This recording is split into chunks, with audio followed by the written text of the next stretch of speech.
JD Vance, who has become quite the MAGA Republican despite attacking Trump aggressively just a few years ago, but I think that accurately describes most of the Republican Party at this point, just got called out to his face in a rather fantastic interview by George Stephanopoulos after trying to regurgitate some nonsense about January 6th. The host does a great job holding his feet to the fire, not letting him gish gallop and avoid the questions, and gave him just enough rope to hang himself before hilariously cutting his mic. Let's start here. You've been mentioned as a possible vice president for Donald Trump. Had you been vice president on January 6th, would you have certified the election results? Oh, George, this is such a ridiculous question, in part because the law has changed here. We, of course, had I didn't ask you about going forward. I asked you what you would have done.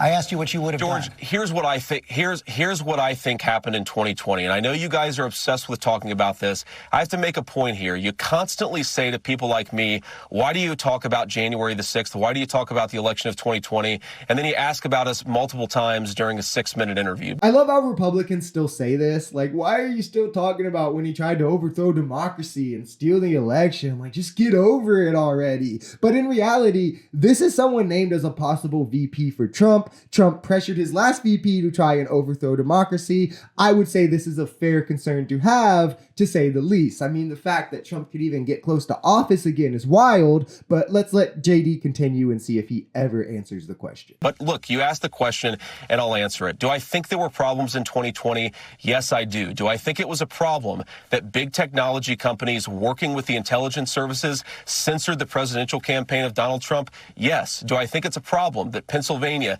changed its balloting rules in the middle of the election season in a way that even some courts in Pennsylvania have said was illegal? Yes, I think these were problems, George, and I think there is a political solution to those problems. So litigating which slate of electors was legitimate, I think, is fundamentally the political solution to the problems that existed in 2020. It's a reasonable debate to have, and I find it weird, George, that people like you obsess with what I call what happened in 2020. You're so incurious about what actually happened in 2020, which is why so many people mistrust our elections in this country. So notice how he in no way ever answers the question on whether or not he would do it, and it's because he would, but first he needs to lay out enough misinformation that his viewers don't think he's totally crazy when he says it. Pennsylvania enacted mail-in voting in 2019, which was prior to COVID, and a year before the election, not in the middle of an election cycle like he tried to say. And despite numerous Republican challenges,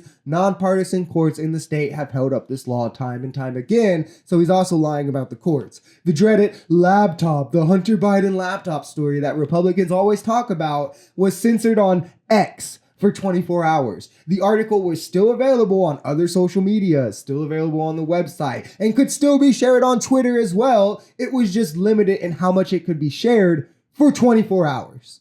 After 24 hours, the decision was reversed. This was all weeks prior to the election. I'm not sure 24 hours would affect anything, let's be honest. And in polling, only a small subset of Republicans even cared. Republicans who were also following the story, which represented less than 20% of Republicans in America, and they're not people who would have voted Biden anyway. In fact, you laid out a litany there, but you didn't answer the question I asked. Would you have certified the election results had you been vice president?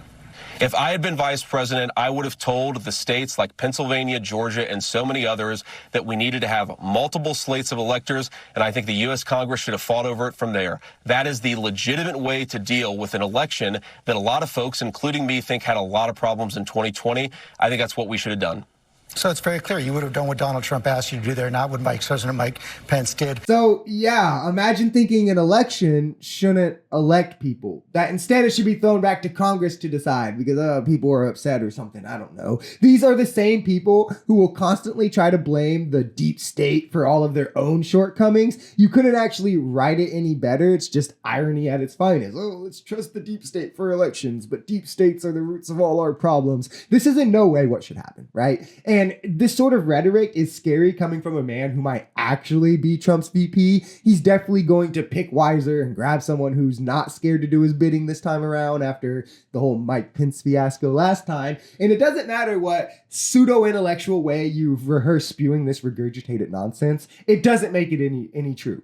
any truer. It doesn't change over 60 court cases. It doesn't change the lack of evidence. It doesn't change the lost defamation case for spreading election lies. And now it just comes down to them saying, oh, well, we still feel that it was unfair, so you should do something to cater to our feelings. Something needs to be done. Keep in mind, these are the same people who say the LGBTQ is a delusion that we can't cater to, yet we're supposed to cater to all their actual delusions about an election that was proven fair time and time again. Make this make sense to me, please. If you enjoyed this video, we're Social Society. We're a commentary channel influenced by politics, society, and the economy. We are pretty left-leaning on this channel, but we're open to our right-wingers as well. The biggest thing here is having conversations that get everyone to the bottom of the truth. If that sounds like something that could interest you, consider smashing that subscribe button, leaving us a like, or even commenting on this video. We even have memberships available as low as $3 if you'd like to support, because the only way we become a society is together.